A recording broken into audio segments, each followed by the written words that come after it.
Kenya has remained stagnant at 11% of our GDP. If approved, what measures will you put in place to promote the growth of the local manufacturing sector?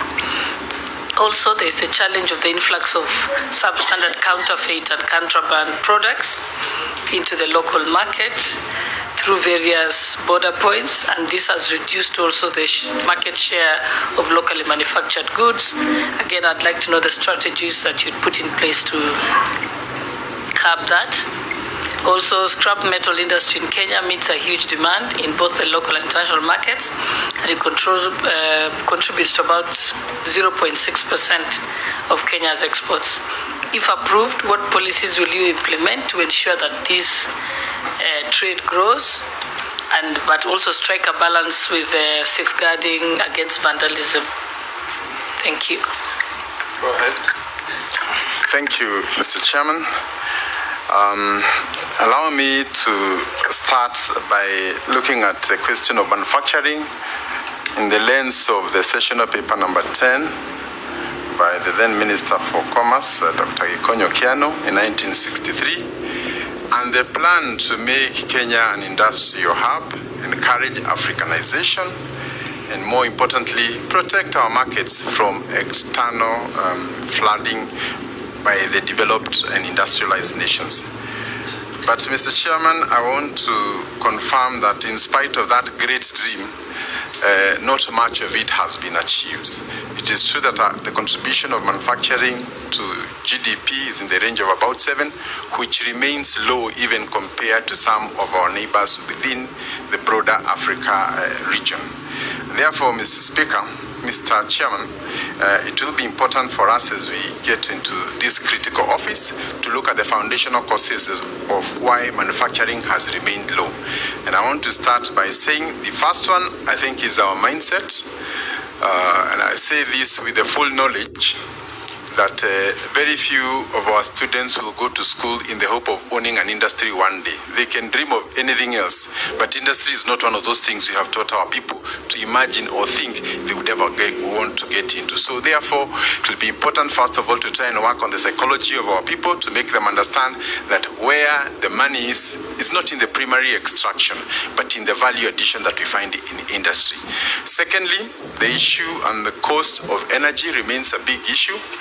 We have the cost of energy being among the 4th most expensive in the whole of Africa, and therefore if you are producing to go and compete with other products from other parts of Africa, leave alone even other parts of the world, then we are already disadvantaged. Yet you know, industries are heavy consumers of energy.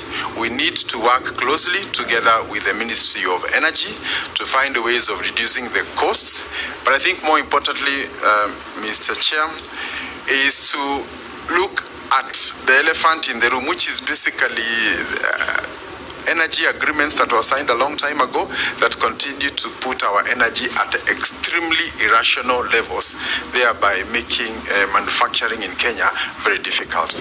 We are aware that there are some companies that have moved to other countries where the cost of energy is lower, and therefore I don't think it is a matter that we would want to postpone, because it's very urgent. And most of the young people whom we see out there who are restless, most of them have done courses that would be absorbed in these industries. So as long as the industries are not growing at the level that we would want, then we are likely to continue experiencing this. Then lastly, our trade agreements and other engagements with partners, which means that through the EAC, through other multilateral agreements, sometimes we have ended up getting the last side of the agreement, meaning therefore we don't protect our industries. There's flooding, and that has been a major challenge that has seen most of our industries wiped out. Allow me also to say, closely related to this, is that we have not been able to come to the aid of our factories and industries when they're in problems, and therefore you find that some of them go through foreclosure and others.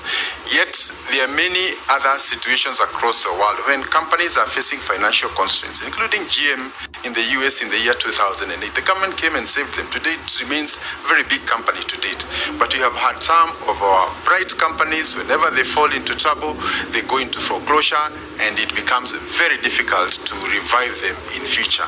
Therefore, I also want to take this opportunity to ask the House to consider how we can be able to protect our industries, because once they go down, coming up is impossible. And a good example is Kenatco, which is over 20 years into receivership. Allow me to mention also on the issue of counterfeits. Yes, it is true that a lot of them manufacturers face the serious problem of having other people manufacture using their brands without their knowledge, and therefore diluting the investment of the original investors.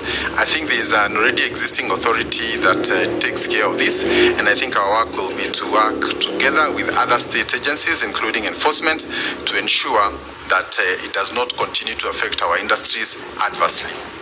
Lastly, Mr. Chairman, is the issue of scrap metal and how we can ensure that our exports are supported. I want to say that any country that exports scrap metal should really reconsider its policies. How can you export scrap metal instead of just melting it and making it, iron bars for construction and all that? So the idea of exporting scrap metal is a suicide note for a country that seeks to industrialize itself. Thank you, Mr. Chairman.